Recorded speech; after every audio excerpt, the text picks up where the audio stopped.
Welcome in, everyone, on a Monday here at the Voice of College Football. Appreciate you stopping by. Best discussion, debate, and analysis. Thanks to you, not me. Thanks to you. So leave those comments and questions there in the chat as we get another week started here at the Voice of College Football. Again, we do this every Monday through Friday, 4 p.m. Eastern Time. I've got a name for you, and then we're going to go to our first guest. I'm going to say this. I'm going to say, when I mention the 1993 NFL playoffs, who do you think of? Okay, maybe your mind's blank. If I say Bills, Oilers, 1993 NFL playoffs, who do you think of? If I say greatest comeback, arguably the greatest comeback in NFL history, who do you think of? And his name is in the news in college football. All right, we'll get to that in just a few minutes. We got Jason Priester stopping by from the Clemson Insider. Hey, Jason. How's it going, man? I'm doing just fine. How are you? Hanging in there, bud. Hanging in there. Hanging in. Gearing up for the big spring game or whatever we call it this time around.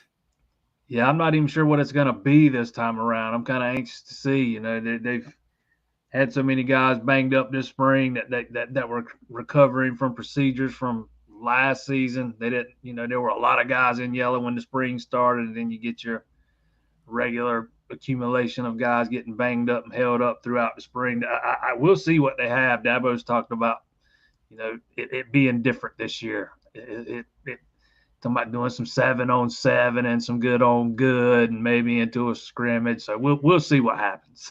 Did anybody get banged up during spring? Right off the top of my head, when spring started, offensive lineman Tristan Lee was in a yellow jersey. He was recovering from an off-season procedure on his ankle or his foot. I can't remember, but they ended up going in and cleaning it up. And he was on a scooter the last time we were allowed into practice. So that was something new, but nothing major or anything like that. Golly, there was somebody, I forget now who it was in a boot the last time we were there. I forget who it was, though, off the top of my head. But there's been nothing serious or nothing that's going to keep anybody out from fall camp that I'm aware of. Jason, did I see that Clemson lost its prized long snapper to Florida State? Yeah. It's the nature of the beast with these new roster limits and stuff. He was going to have to. He was enrolling at Clemson this summer. Alex Naka is his name. He's from down in Florida. He was going to enroll this summer and not join the football team and go on scholarship until January, I think it was. But he wasn't going to be on the football team until next season, really.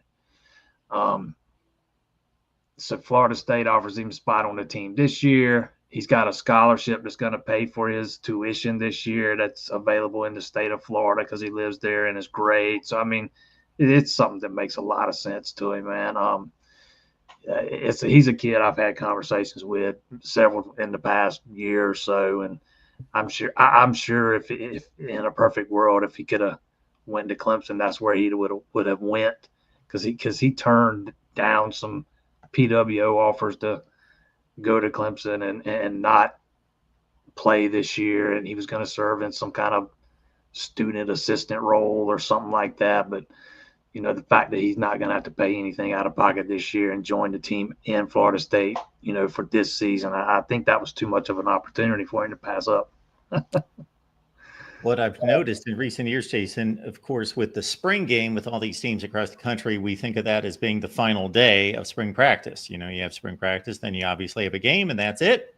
And we'll see you later. What I've noticed with some of these teams, what they've done recently, and this makes a whole lot of sense, is they'll play their spring game or whatever it is, and then they'll actually go at it one more time and just maybe walk through it because they'll watch the spring game on tape, and the coaches want to address some issues and some problems and fix a few things before they head out. But is Saturday it for Clemson? Saturday is it. I don't, looking at the schedule, that's the last thing on there. So I'm assuming that's it. That's usually the way it is. I doubt Dabo's changed it. That's usually the last practice of the spring. They'll have their 14 or whatever, and then the spring practice will be practice number 15. or whatever number it is that you're allowed to have during the spring. But yeah, that's not something Clemson. That's not the route Clemson's gone down in recent years. It's usually everything leading up to the big spring game. And again, it's going to be different this year. Make no mistake, it's not even going to be on television. We've already talked about that, but that'll be it once they get through that Saturday. Jason Priester's here from the Clemson Insider. You see his X handle right there, both his personal handle and, of course, with the Clemson Insider. So check out Jason's work right there as Clemson finishes things out this Saturday. And actually, Clemson and West Virginia are the only power conference teams I see on the slate for Saturday. Most teams finish up either the 12th, the 19th, or the 26th. So the next 3 weeks are slammed with spring games. But this first weekend of April, Clemson pretty much has attention to itself. If actually people could watch the game, but they can't watch the game. So they're not going to have all this attention. But hey, that's what Dabo's decided. Has anything, I know there's still basically 4 to 5 practices left, so only about 10 or 11 out of 15 done. But has anything happened that means anything? I would say a couple of the bigger things that we've kind of been tracking and hearing about this spring are the emergence of freshman running back Gideon Davidson. He has been raved about by Dabo, Garrett Riley, teammates. He seems to have picked up things very quickly. We'll really find out once we get into fall camp, but he seems to have picked up things very quickly. He's certainly physically ready to play as a freshman. So he's one of the guys that have really stood out this spring. I think Adam Randall would be another one. I've kind of been on the fence about his move, even though I think him moving from receiver to running back was good for him. I've kind of been on the fence about how much we would actually see him play this year, and if he gets significant carries, it's kind of starting to sound like he will. It sounds like he's having, or his transition's kind of been, fairly smooth. Not saying it's been all smooth, but fairly smooth. All the practices that we've been allowed in to see, he's been first in line, even though, to be fair, Jay Haynes is out this spring. So it sounds like Clemson's in a better spot at running back. There's been a lot of raving about freshman defensive tackle Amari Adams. Clemson's kind of got a lot of depth there at defensive tackle. We'll see if he can kind of crack the too deep there and get on the field for any kind of like significant reps this season. But that's a bright star of the future. You're hearing all the right things about Chris Vizina, the backup, who seems to be the heir apparent to Cade Klubnik after he's done this season.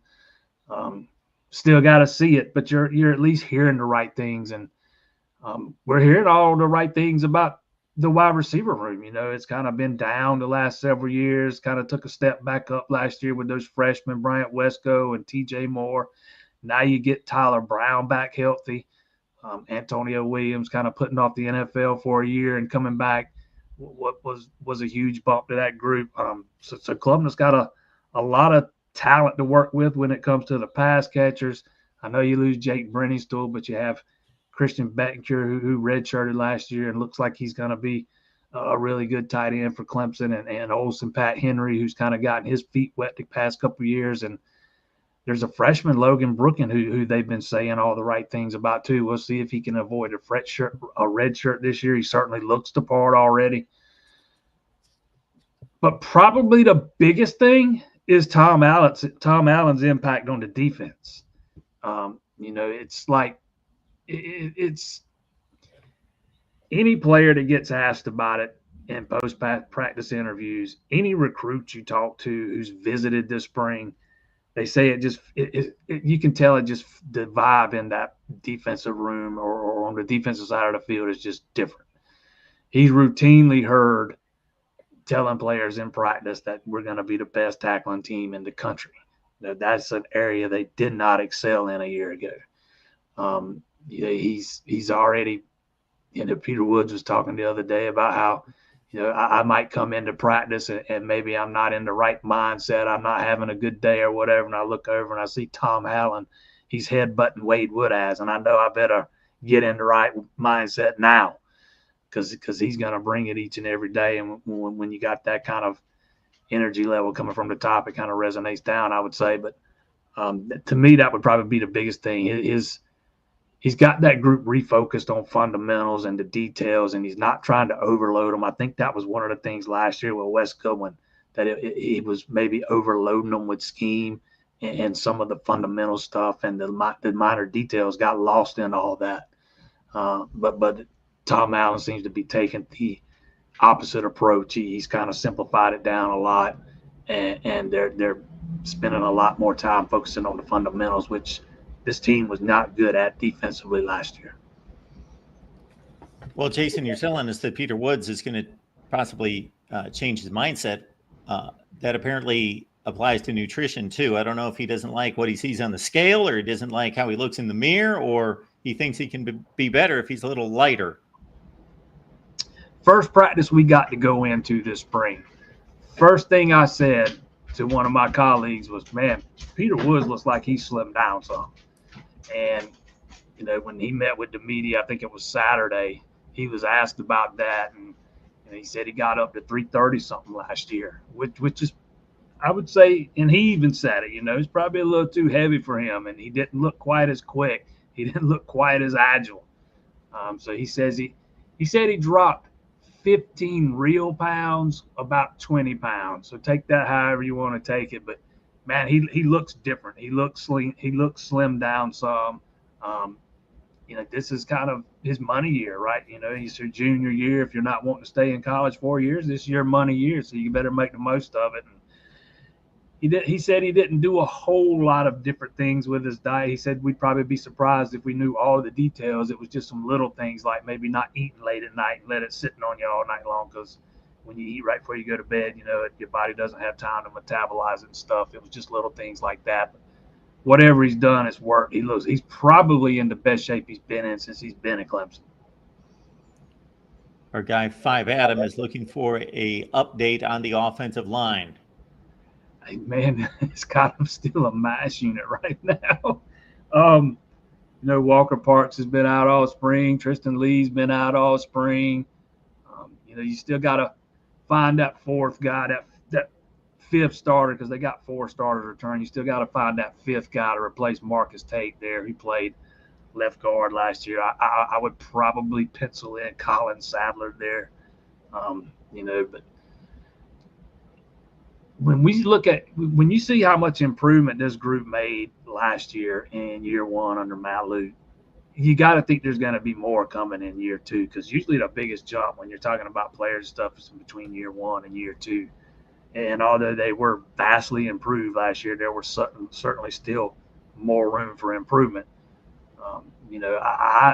I think that group's going to be pretty good this year. They've gotten a lot of the backups, a lot of reps this spring with some of the guys that have been held out and still recovering and stuff.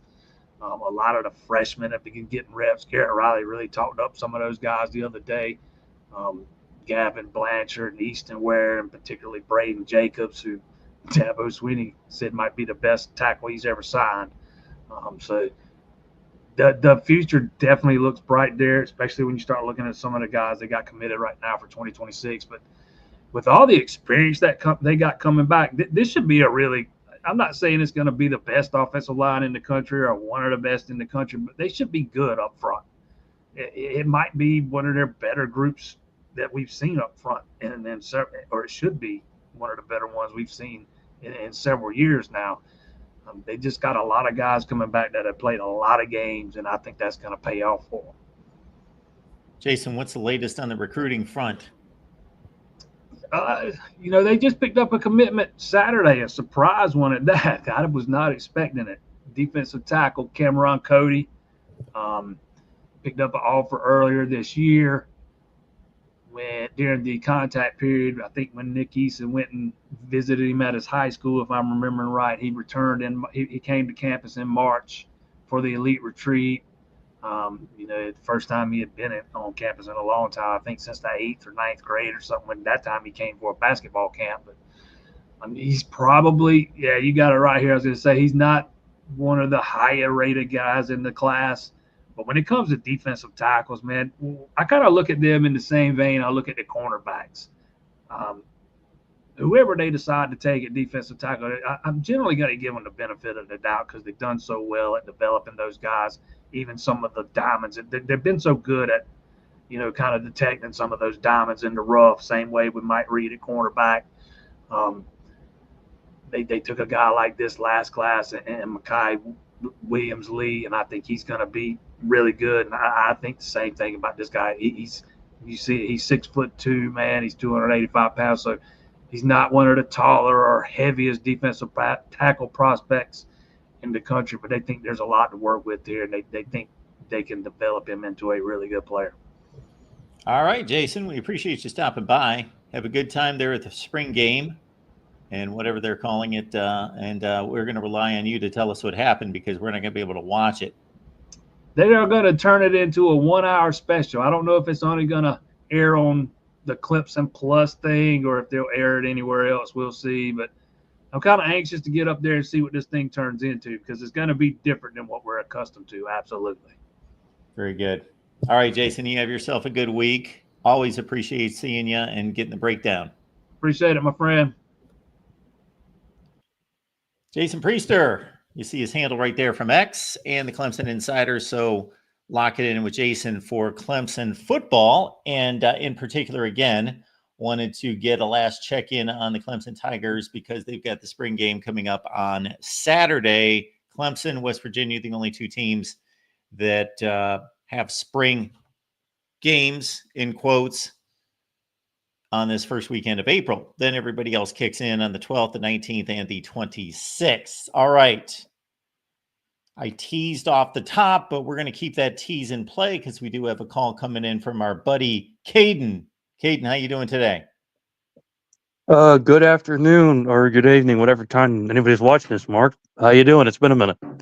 I'm doing well. How are you?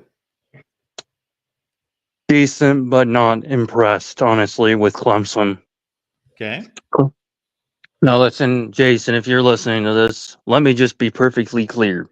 Clemson is desperate in recruiting now since Ohio State has won their 9th national championship and Ohio State's recruiting class has gone up. That's the one thing I wanted to get off my chest. Number 2, Stanford hires Frank Reich. Is that what I'm hearing correct? Frank Reich. Yes. A desperate move made on Stanford's end because Stanford football isn't as good as they promised to be. They're basically the laughingstock of the ACC next to Florida State. And then let's see, the ACC realignment.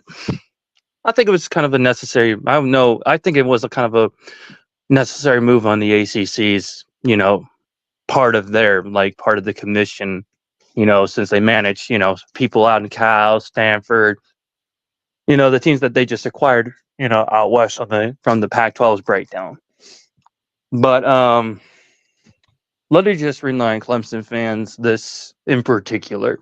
The only reason that you guys had the terrible season that you've had this past season is because there's at least one thing I can make perfectly clear. And that is, I said it in the comments, in your comment section, Mark, is that if they were to play us in the playoffs, we would have beaten them to a bloody pulp. Because why?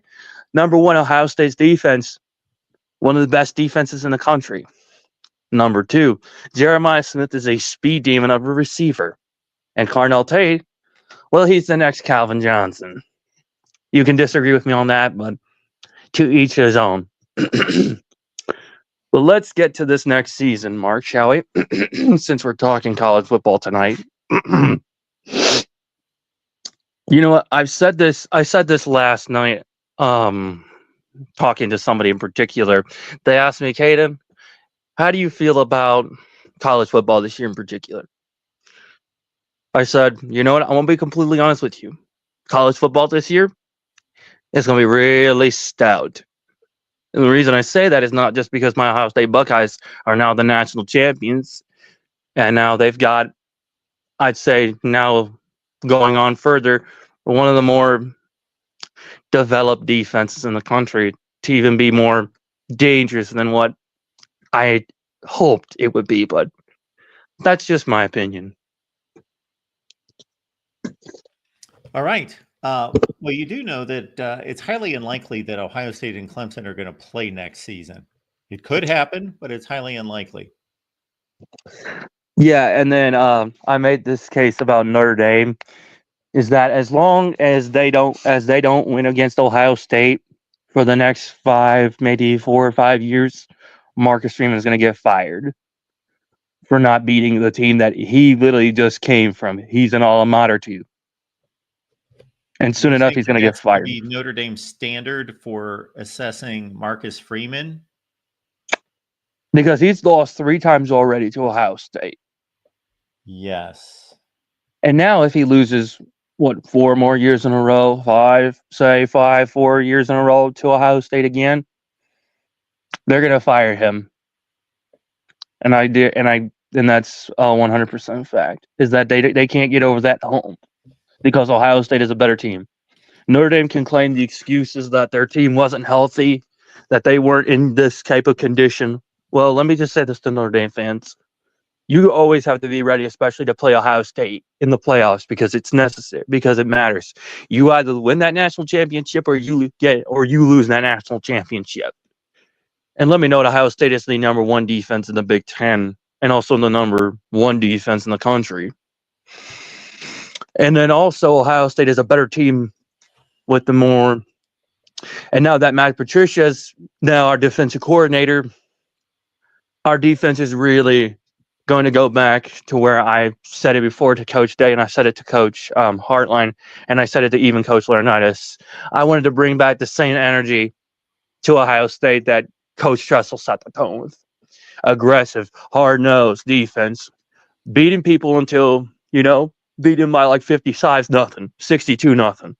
That's the kind of defense I want OSU to go back to playing. It's hard-nosed. I just want to clarify, Kaden. So you had a sit-down with Ryan Day, or you bumped into him on the street, or where was this? And you said to him, and then you talked to Brian Hartline, you said to him, and then you said to Matt Patricia. I said it to Coach Laurinaitis the first time. I didn't say Matt Patricia. I said Coach Laurinaitis. Yeah. I said it to Coach Laurinaitis last year in a private conversation to Coach Laurinaitis last year, and especially Tim Walton. I said to those 3 individuals in particular that I want Ohio State to eventually get back to playing the way that Coach Tressel set the tone with. Hard-nosed, hard-hitting, and showing absolutely no remorse. That is the bottom line Coach Tressel put in that locker room that we've lost since we've lost that mentality, the hard-nosed mentality in the locker room. And that's what I want back, especially on that football field, is that when Texas comes, we beat them bad. When we go up to play Michigan, we go beat them. We beat them by big time. Especially if Notre Dame or Clemson or Bama, I don't care, whoever shows up to Columbus, or we got to go play them down on the road, Oregon, I don't care. We're going to play the same type of defense. 60 minutes of hard-hitting, hard-nosed, unforgiving defense that everybody should know Ohio State by. And that's the bottom line. All right, Kaden. So in this encounter with James Laurinaitis, how did he take this? You lecturing him on how the defense was going to have to kick it in. It wasn't much. I wouldn't say it was lecturing, Mark, in your terms, lecturing. It was just me telling him just simply I wanted to be back the way that his coach had it.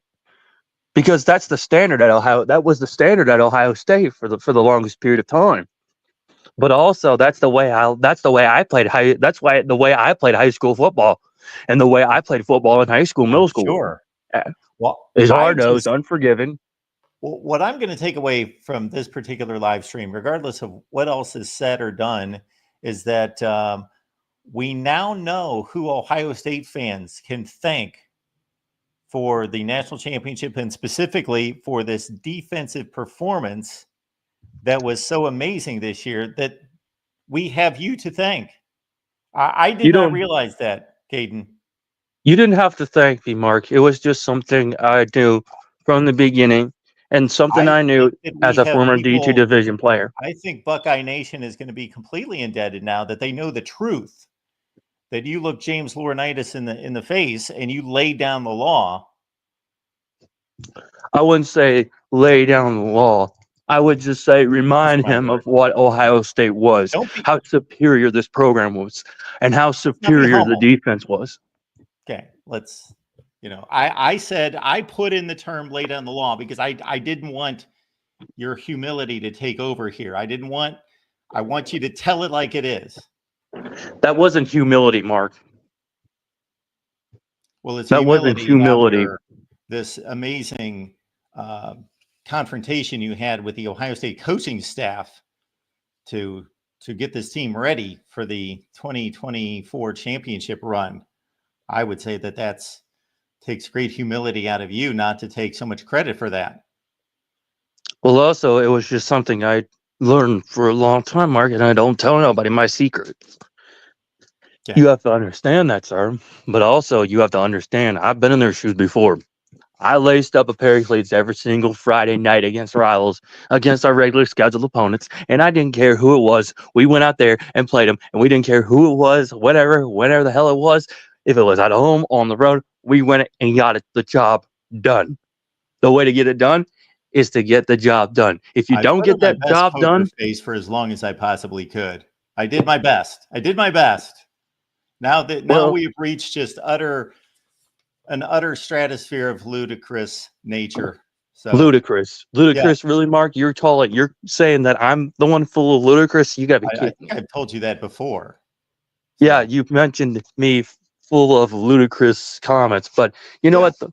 The thing is, Mark, not I to said this degree though. They've been not to pretty this bad, degree. but not to this degree. Well, you have to understand. I was once in their shoes. I was once in Of their course you were position. lacing them up on a Friday night of high school football. hmm Absolutely. And you have to All right, understand Kaden. from me, I've been where they've been.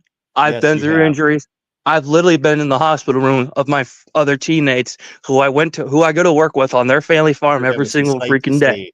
and no complaints. All right, Kaden. You have So let me yourself a just say great this day. to you, Mark.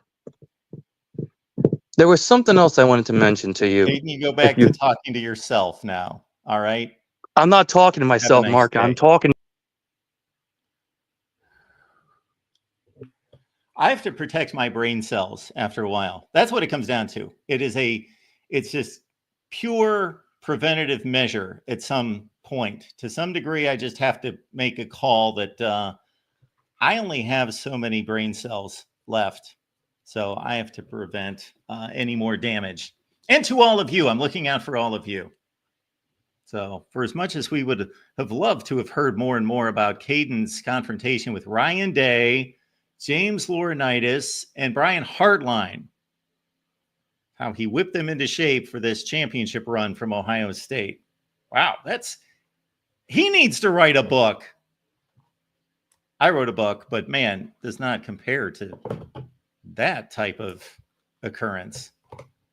My goodness, that's amazing stuff. Colorful callers. Sure. All right. Well, we've got another caller here who is going to be just as colorful, I promise. However, when I say colorful, I don't necessarily mean spewing out lies. So I think that's going to be eliminated. We're going to eliminate the storytelling, and we're just going to talk about some truths and some speculation here. Nathan Brown's here from College Football Mafia. And Nathan, we just spared you from our previous caller. Okay. Who was taking all sorts of credit for looking at the Ohio State coaching staff. He pulled them all aside like one by one and just laid into them. And that spurred on the national championship run. Really? It's amazing. Okay. That's amazing when you have people that call in that have that much power, Mark. That's fantastic. And yet we still talk to you, Nathan. Can you believe that? Yeah, I appreciate you just having me on. How are we doing today? We are doing just fine. Good. And glad to see you. You bet. Dropping by. What's going on in the Big 12 and by way of BYU in regards to spring football and anything that's hit the fan here in recent days? Right. Yeah, we picked up a couple 4-star defensive transfers, one from Stanford, and I can't recall the other one, but they're coming hard and heavy. Our defensive coordinator, Jay Hill, is world class. I'm afraid next year, if they perform like he did last year, he's going to get a head coaching job somewhere really big. So they want to come and play for this guy, and people are pumped. At the end of the day, BYU is going to go where their offense and their quarterback takes them.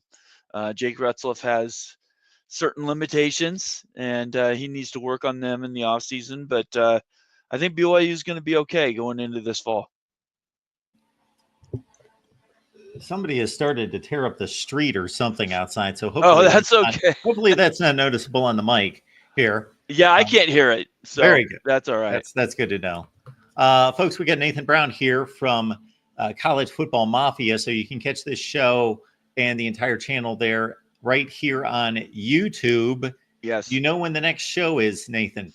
My next show is going to be tomorrow night, 8 Eastern. And I'm going to have at least one guest. We're going to be talking more realignment, ACC, and where does Florida State end up? Where does North Carolina end up? Those are evergreen topics for us, and I think it's really important that it is a big deal to stay up on the latest news and notes on that, because the way the ACC goes is going to then dictate what everything else happens in the rest of college football in this offseason. You got the Pac-12 that's moving, potential moves with the AC and the ACC, and it never ends. So that's something that we try to cover as much as possible, and that's what we're going to be doing tomorrow night. So I need to clear something up here, because we have quite the caller on a regular basis here. I should probably direct him your way. He is fascinated by BYU's 1984 national championship run. Right. And he calls me like 3 or 4 times a week. And Wow. It always veers back to being upset with me because I just state that they didn't play the toughest schedule in the country. That's true. I don't know how you can argue take away any championships. Right. I tell him this all the time. I'm not. Right. They did everything that they possibly could do. So Minnie here is probably referring to. I know she's referring to that. So Minnie, you're safe. Nathan is a great BYU guy, and he talks the here and now. Certainly, we can talk the past as well, and he would love to do that. But Minnie, you're safe here with Nathan. Just forget everything that you hear out of our buddy Chris, the caller. Who actually, Nathan, and I'll just mention this one thing and then we'll move on, is that what's unique about Chris's arguments is that he actually uses scores from other years to justify like championships. And he thinks that you just mix up the entire history of college football. You can go grab a result from like 2004 and say that applies to 1984 or wherever you need it. It's kind of odd. Odd is a good description for that. Look, when I come on here, I don't talk a ton BYU. You ask me questions and I'll answer them. But at the end of the day, it's a program that has been sort of in the doldrums for a long, long time, and coming out of the darkness, getting a little bit more run now. So certainly I'm not trying to upset Minnie or anybody else. No, not at all. BYU history is what it is. And we're just working with what we got now. This has nothing to do with you. This has everything to do with our lunatic caller. Okay, all right. So we've got 5 Adam before we move on to realignment talk and so forth, who would like to know about, Solani Kataki looking at his recruiting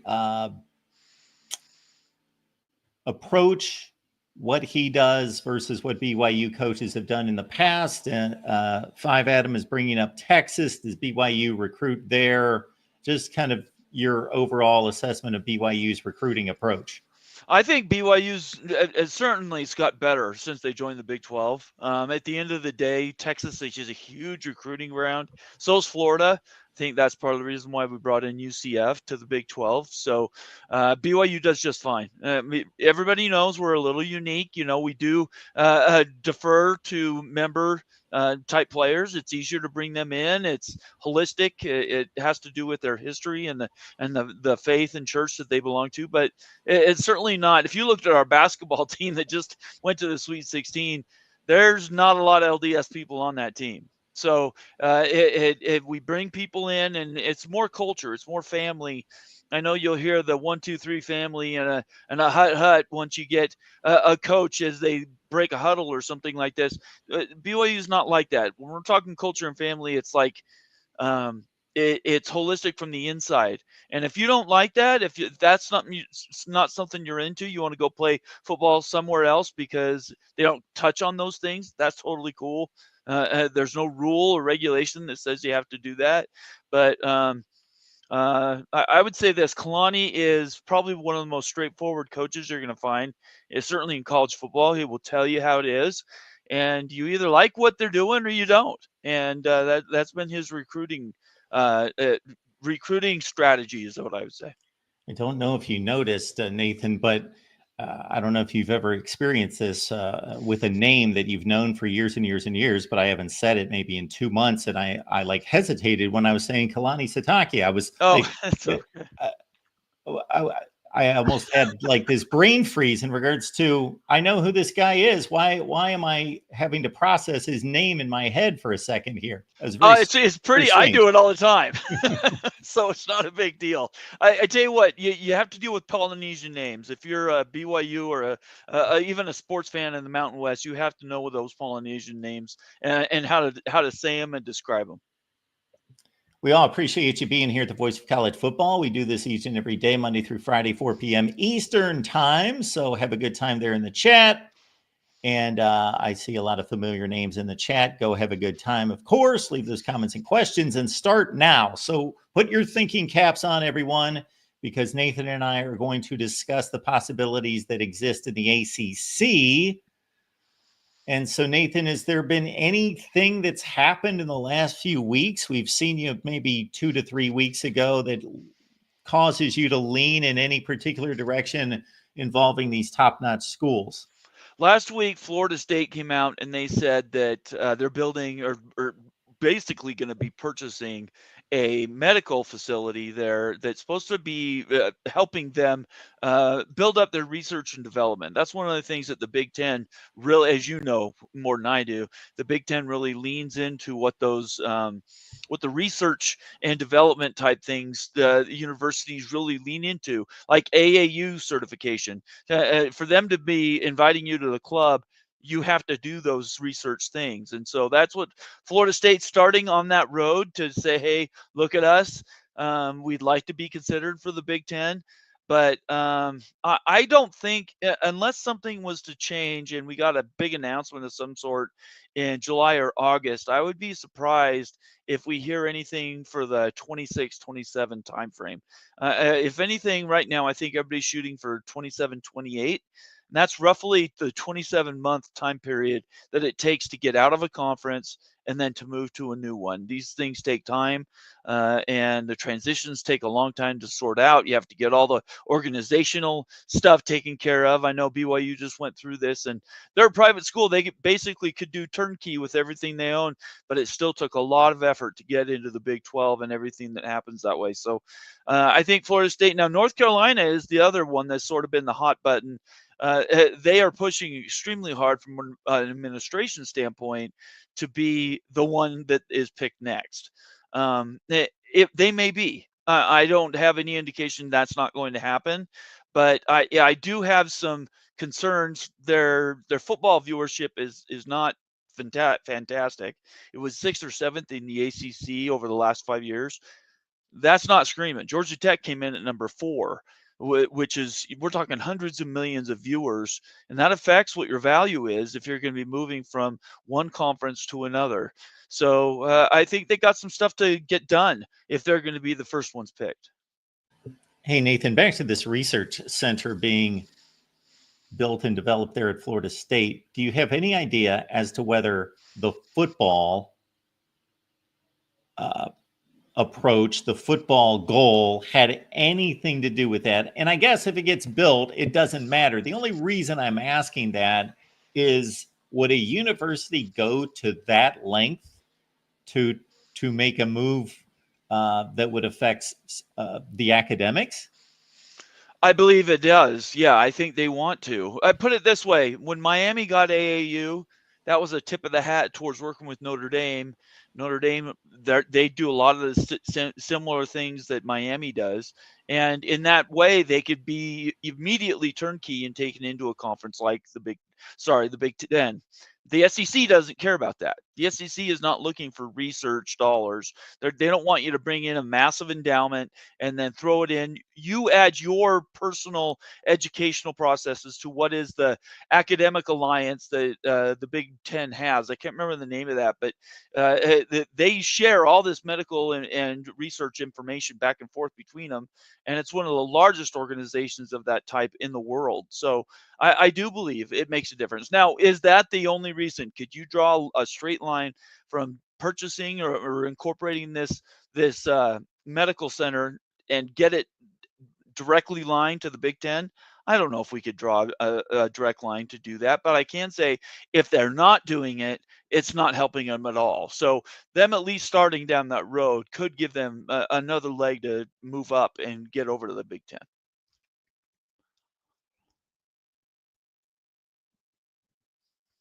Did I lose you? Am I still Sorry about here? that. That's my No, bad. That's okay. Trying to drown out this construction going on outside, so I'm muting Oh. myself.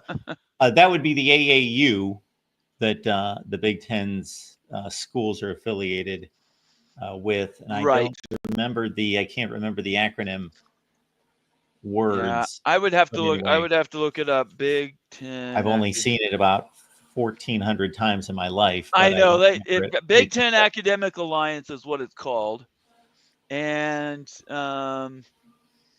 yeah, it includes all the new schools, including Nebraska, which Nebraska was kicked out of AAU, but they're still in the Academic Alliance.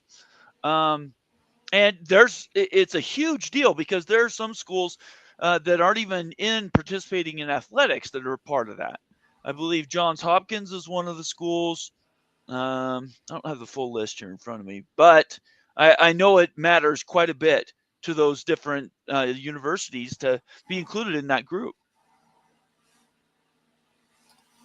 Yeah.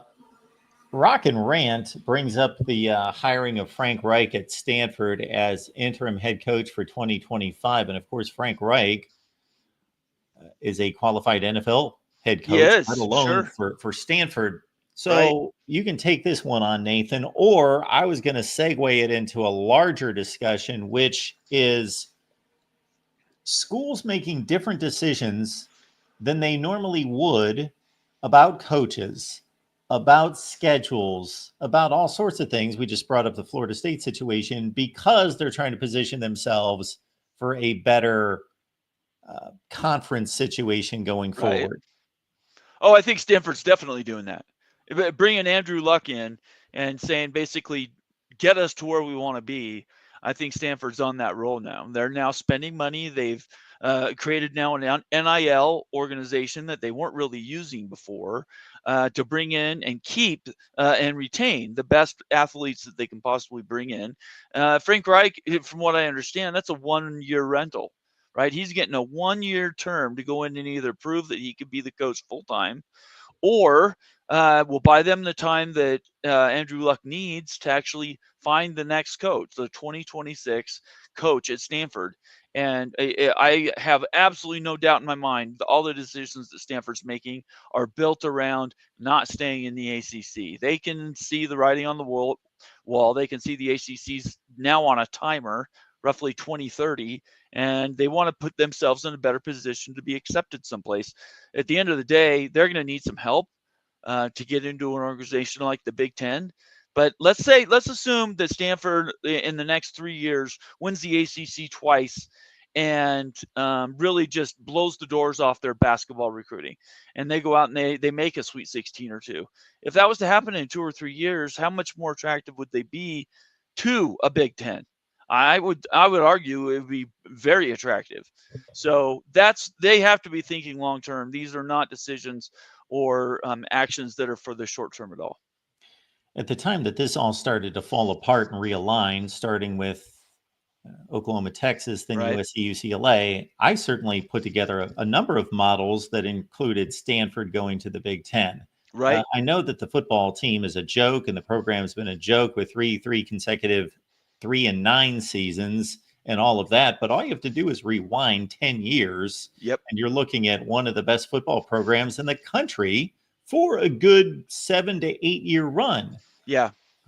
So with the academics are obviously a slam dunk, and the Big Ten would love to take on the academics, the endowment, all the prestige that goes along with that if they just had a functional football program.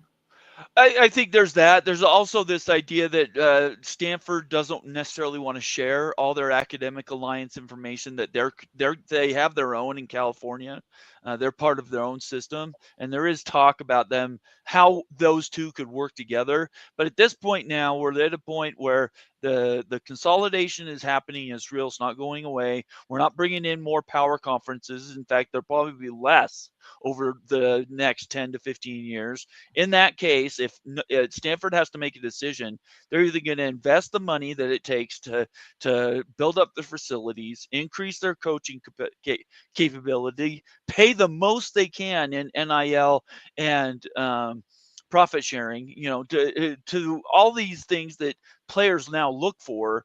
That's the only way you're going to compete. That's the only way you're going to be on the top page and bill of any sporting news. And I think they made a decision when they hired Andrew Luck. They said, yeah, we're going to go down this road, and we were going to spend the money to do it.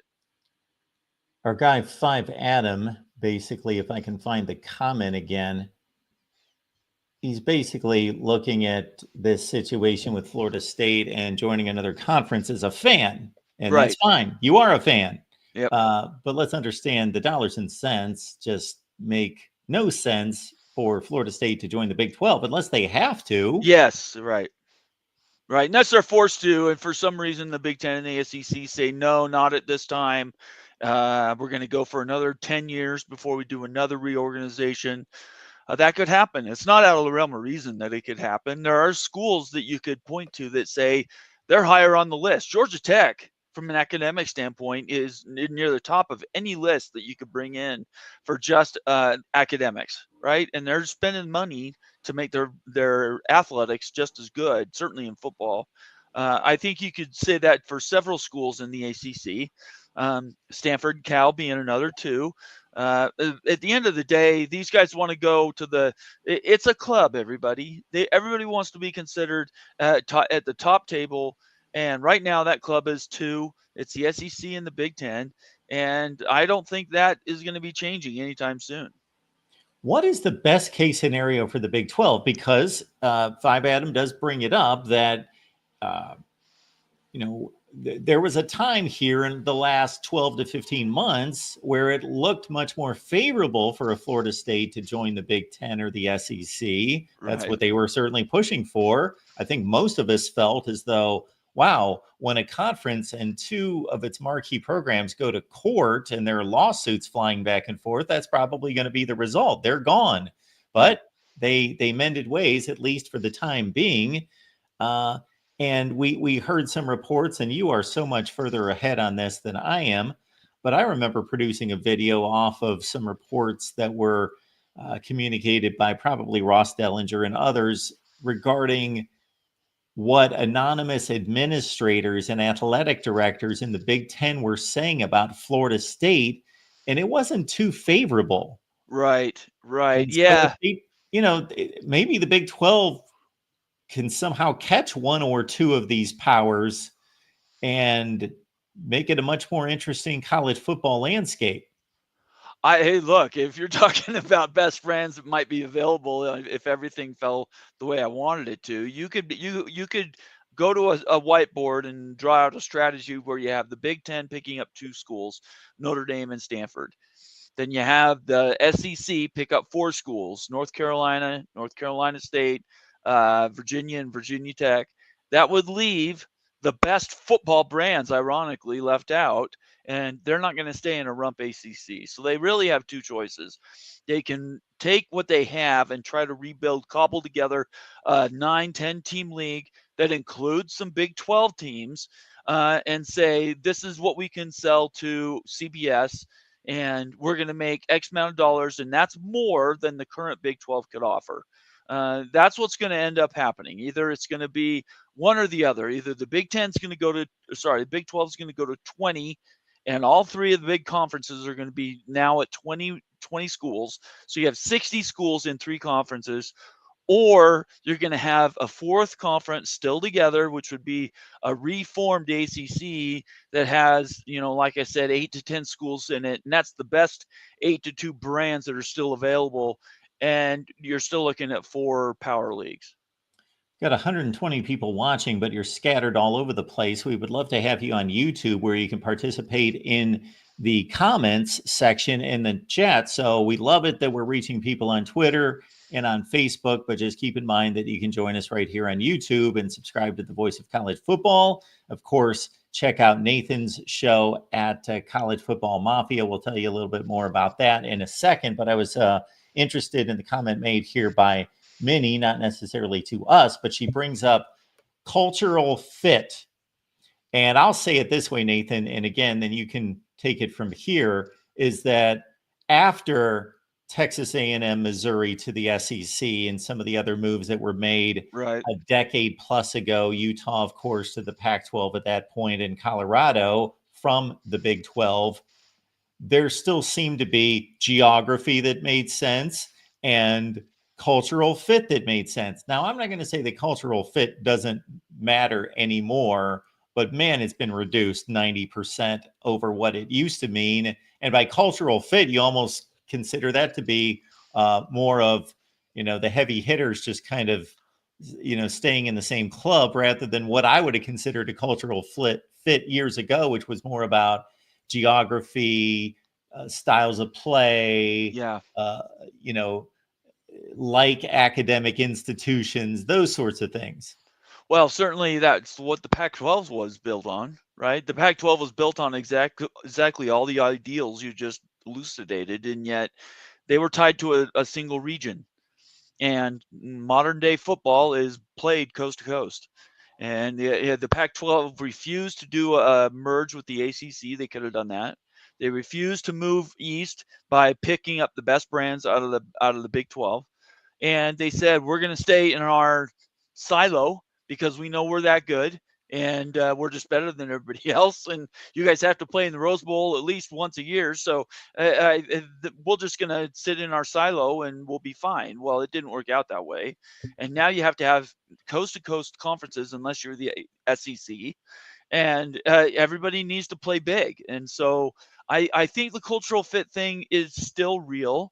I do believe that that resides more in the Big 10 than the SEC, but regardless, either one of those conferences is driving the bus. So they can go up and say, okay, we don't care so much about the academic alliance stuff. We just want to have the best football brands, and now you're into a super league. The minute they decide they don't have those requirements, now we're talking a bipolar world, and the SEC will take the best football brands available, and the Big 10 would take the next best or reverse that, and they're going to have 24, maybe I don't want to say 30, but let's say 24 teams a league, and then everybody else would be playing something else. I don't think there's a reason why they would go any bigger. There's no reason to. You have 48 teams. And that's pretty good super league. You and I could pick 48 teams and put together a pretty good football league, and they wouldn't lose anything by not having the other schools in it. So at this point today, the only thing that's stopping the world from going into that super league bicameral type situation is if the Big 10 throws out the water, baby with the bathwater, and just says, we want to be the best football conference. To do that, we're going to pick up the best football brands. Okay, so that partially answers my next question, because I know once this started to move around about 3 to 4 years ago, my thought was once a few moves were made and the Big 10 countered the SEC's initial move with Oklahoma and Texas, I thought this appears to be a situation where one of two things moves these conferences. Either, number one, they evaluate the field and say, this brand, this program, this school can help us, therefore we're going to go after them, or we need to keep up with them. So if everything stays the same, we're not going to move. But if the SEC is going to go grab 2 more superpowers, then we we may counterpunch that where we otherwise would not have. Sure. I mean, that could happen. I don't think we're in a world where that's happening anymore, though. I think the major pickups were the mid region schools. When Missouri, when Nebraska, when Oklahoma and Texas all decided to go either which way, I think that really sort of blew up the idea that in that moment, they could have put together two giant conferences that would have had the best football brands in each one. I don't think we're there any longer. I think the confusion in the ACC has lasted long enough that schools are looking around and saying maybe we have other options. Maybe it's not just a 0 or 1 choice. Maybe we can build a third choice out there. And in my opinion, that third choice would be the Big 12. Now, between you and me, I think it would be great for the Big 12 to step up and say we have a bunch of private equity money. Let's go out and get the best brands we can from the ACC and establish ourselves as that first 20 league conference. That hasn't happened yet, and that has to be something we ponder about. Is it the money? Is it the buyout amount for the ACC that's just even 168 or whatever it was is too much? That surprises me because that money to me seems easily affordable, especially if you bring in private equity. So what's stopping it? I don't know. There's different ideas. In the Big 12, I'm hearing rumblings that there are some schools that don't want to tie themselves down to a private equity type deal that would last 10 years.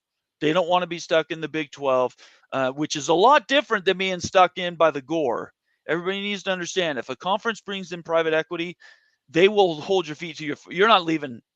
You're not going to leave. They bought a product. They invested in you. You are not leaving that conference for whenever that is. It's a lot different than being tied to the gore and then being able to buy yourself out. It doesn't work that way with private equity. So that has to be overcome in the Big 12 area. At the same time, if I'm the Big 10, do I really want to go past 18 or 20 schools? Or if I'm the SEC, do I even want to move from 16? I don't know that I necessarily do. They're making a gaggle of money right now. Why would they want to try to share that with anybody else that's not worth what their current schools are? So it's a crazy world right now, Mark, and it's been really fun to track all of it. Yeah, it has been. And there's one other major player out there that's different than the rest. And we'll leave you with this one, Nathan, if you can give us some kind of analysis of Notre Dame, not necessarily where they're going to wind up. That might be too much to ask of you, but what factors could be involved to figure out if Notre Dame is going to be forced to go somewhere or is going to be attracted so much somewhere that they're finally going to make that move? If they did, it would be to the Big 10. I don't think there's a question about that. There's regionality. There is culture fit up there. There's the educational properties, AAU, and all that stuff. But I'm of the mind, and I'd like to hear your opinion too, but I don't think Notre Dame joins the conference. I don't see why they should. They are bringing in so much money being successful on their own.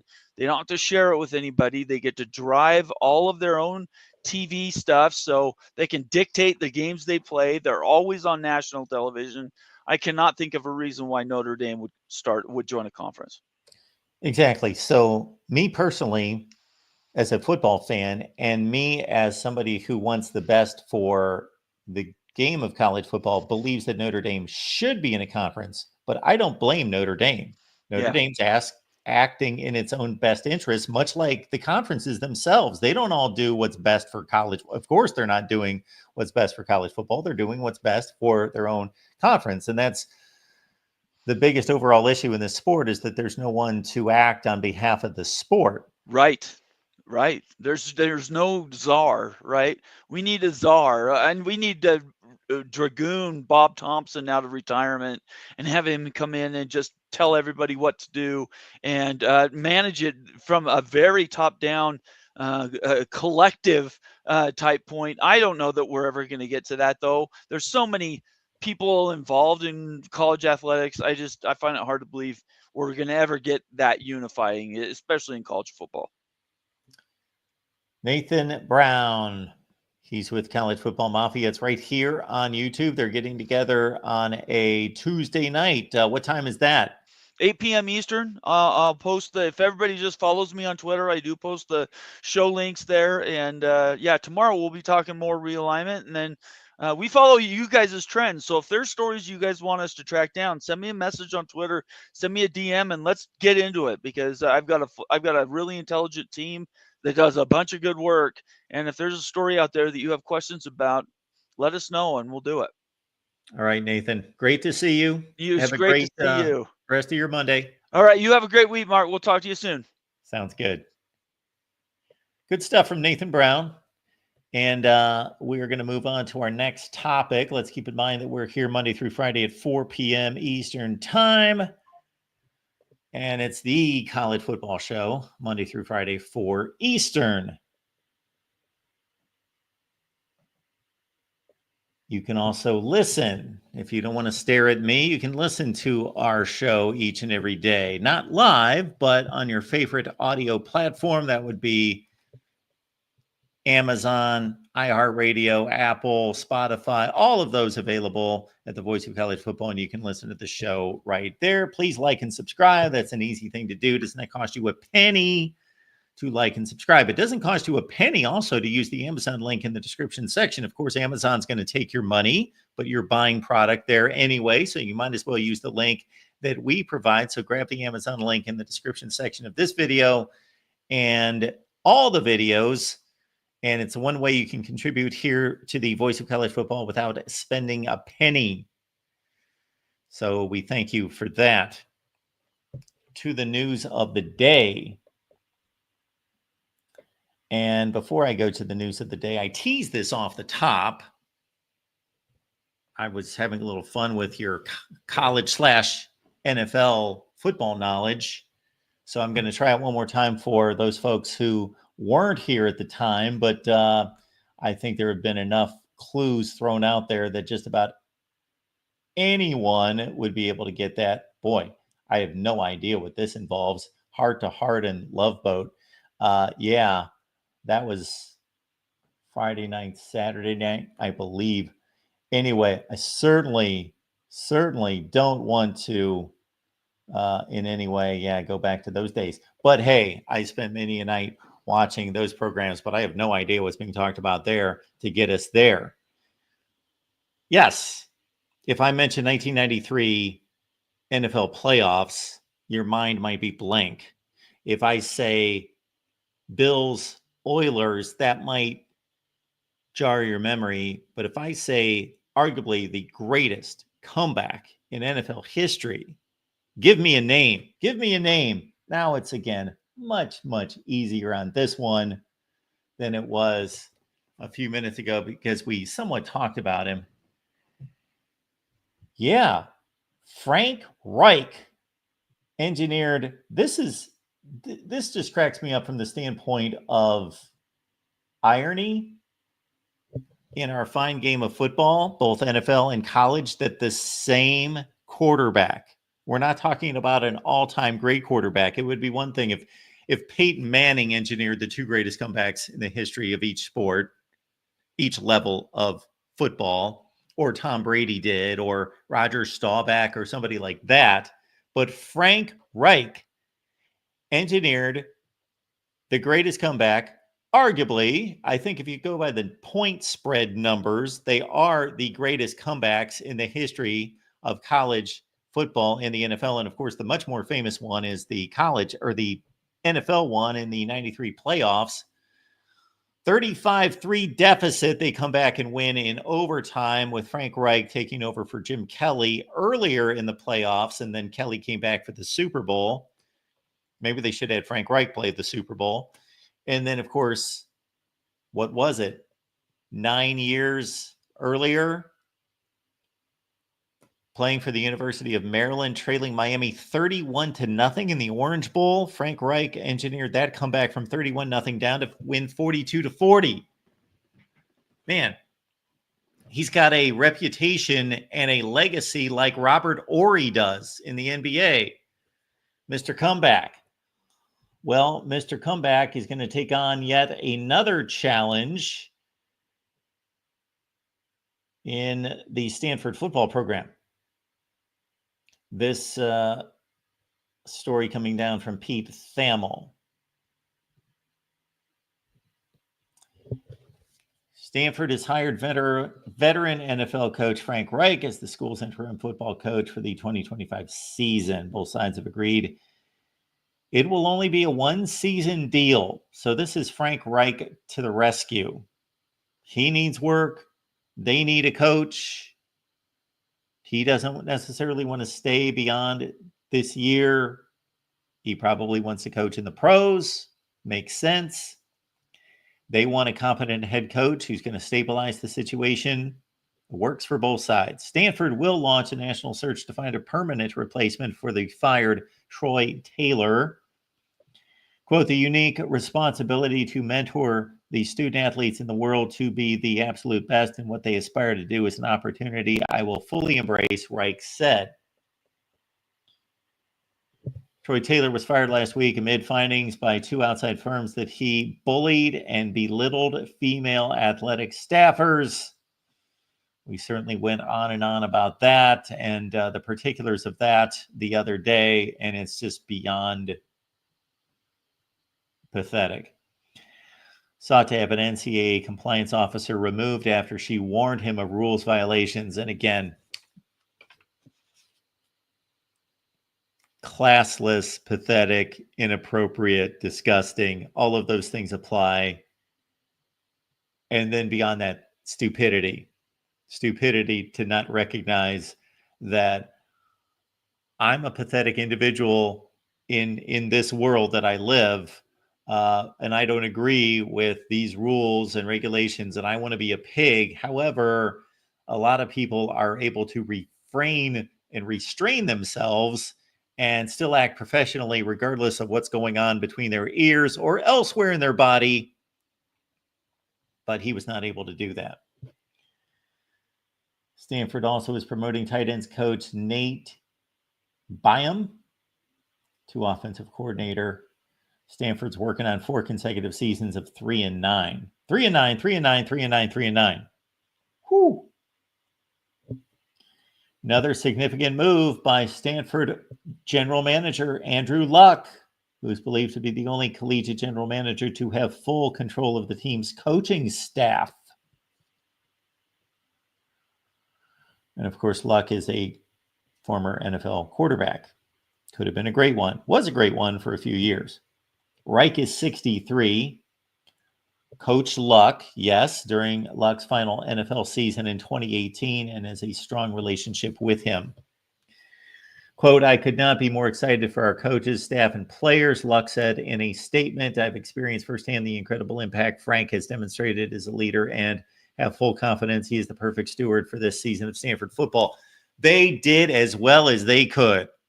There are no coaches available at this point. Now, they could have plucked somebody away from some staff somewhere with a head coaching job in the Power Conference. I get that. But in regards to available people of this status, of this type of experience, this is a win-win situation for Stanford as long as, and they have ample time to do it, that they can follow this up with a permanent hire.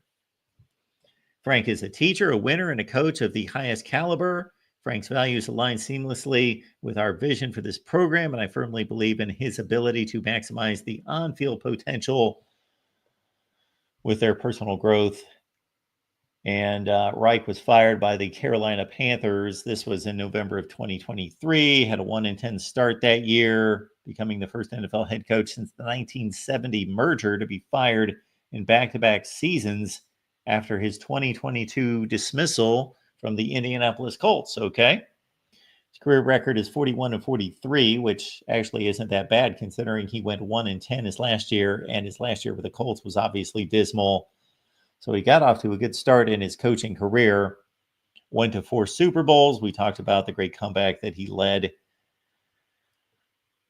as a quarterback, of course. He also was an assistant for the Super Bowl champion Philadelphia Eagles offensive coordinator there. Carson Wentz at quarterback. Then Nick Foles came in. They beat the Patriots. He's worked with Phillip Rivers at San Diego. Stanford has not played in a bowl game since 2018. There you have it. All right. The call-in line is in the chat. We will leave it in there one more time for anyone who would like to talk some college football with me.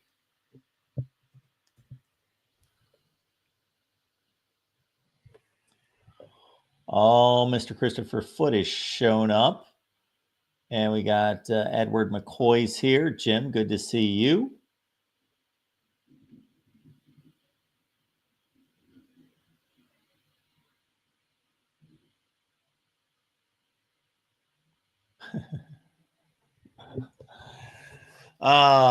The year 1984 has just become infamous, and now it's made its way outside of football.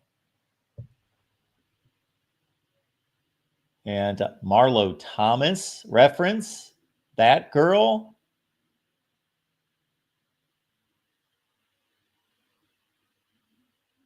Yes, Maryland quarterback. And I don't know where this chat has been. You guys are all over the place.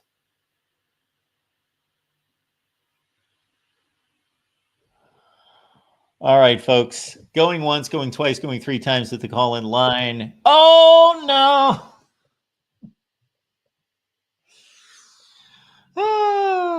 All right. My going once, going twice, going three times did not roll off my tongue quick enough. Chris, how you doing? Good. What's Good. going on today? Oh, nothing. I missed your show. I think they said you were speaking about Colorado or somebody. It was a great show. I'm sorry. Just a great show. We talked Clemson. We talked some BYU. We talked about the ACC. Yes. Can I finish on a point? Sure. Well, and this isn't, like I said, this isn't necessarily a criticism of you, Mark. I think you deal with these things as best as you can in a way that I think is fair, mostly, except that just with respect to, I guess, what I think is fair, maybe.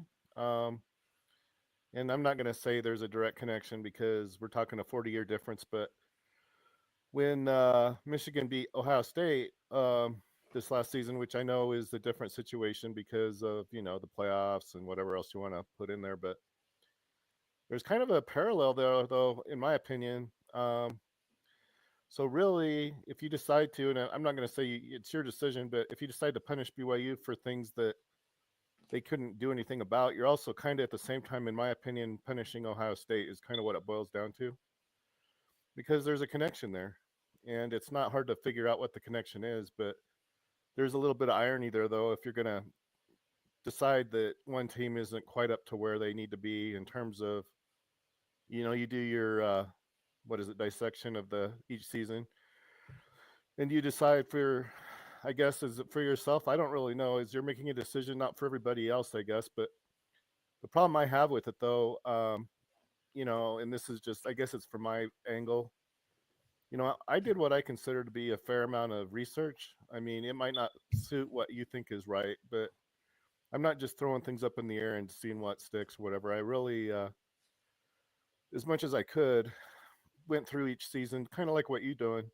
And I still don't understand how we can have a difference of opinion on something as serious, I guess, as who won the championship, because I think what you said doesn't quite count. In my opinion, doesn't really stick. So I guess maybe I am throwing a few things up in the air because it doesn't seem to me to stick. What you said is important. I don't know if you want to talk about it, and the reason why, I'll try to explain that too. I did the historical to see where the teams finished, all-time historical. And there were teams on their schedule that weren't very good, but there weren't that many, though, honestly. And the basis for comparison that I tried to use was, I thought, a fair one. I used Connecticut, not because of you. I know you live there, but that wasn't why. And I figured any team that was as good as Connecticut was probably, that's a good team, in my opinion. It might suit what you think is the best, but there were teams that didn't quite measure up, in fairness, but a fair amount of them actually did, though, is the only thing. And so it's like you say that their schedule was just automatically so bad that they couldn't even, and I guess that's not really, in my opinion, true. But I guess it's neither here nor there. I mean, you're not wrong about what you said, but one other thing, with Florida that year, they actually did well enough to where when they followed it up with the same record the following year, I think that makes them it does make them a titleist. So they already won a title. It's like, I don't know, putting them in the number one spot or whatever. I mean, that's a choice a person can make, but as long as we're not trying to take a title away from a team, I think that deserved it. Because I really do think, in my opinion, that one team, I mean, Washington, I don't know. I mean, that's kind of another thing altogether, but I think the team that deserved it got the recognition. I don't think they lucked into it. I don't think. And I don't know, you don't have to share my opinion. I understand you have your own opinion and you're entitled to it, but I just wondered what you thought about it. Well, after all of that, Chris, I don't know what I'm responding to exactly, but I'll say this. Well, you said the schedule was so bad that, they shouldn't even be something to that effect. And here's another thing. Well, Colorado State had same record as Tulane, and they beat them. BYU beat Colorado State pretty much by the same margin as, if you're going to put in Florida instead of BYU, there's really no justification for it, because basically if that's the comparison, which is two teams with the same record, I'm not sure there's one team has an advantage over that one, over one. I know it's just one game, but that's one game to compare that have, comparable. So I in no way want to state something incorrectly, but I'm almost positive that what I stated, and we can watch the end of this video, I'm guessing that my opinion today would be the same as it was 5 years ago when I posted this video. I was merely stating that I was not, oh, Chris is gone. I don't even need to talk about this now. He just disappeared. He's gone. All right. Very good. Okay. Very good. All right. We can save this for another time. Maybe in 2037. That would be a good time to pick up this conversation. 2037. Let's do it then. Okay. All right, folks. We do appreciate you being here. Make it back tomorrow. Tuesday, 4 p.m. Eastern Time. We got Chris Phillips slated as a guest from SEC Unfiltered, and I'm sure others. And you can always call. Certainly, think up some good questions, some good conversation, some good debates. You got 24 hours. You make it on back here on Tuesday. Give me a call. We'll do it then. Everybody that's in the chat, thanks for being here and beyond. We'll see you next time on the Voice of College Football. And let's see, the next time you're going to see me is for the recruiting show. That's right, 1 p.m. Eastern Time. That's on Tuesday with myself and Leanne Herring on the recruiting channel, 1 p.m. Eastern Time, right here at the Voice of College Football.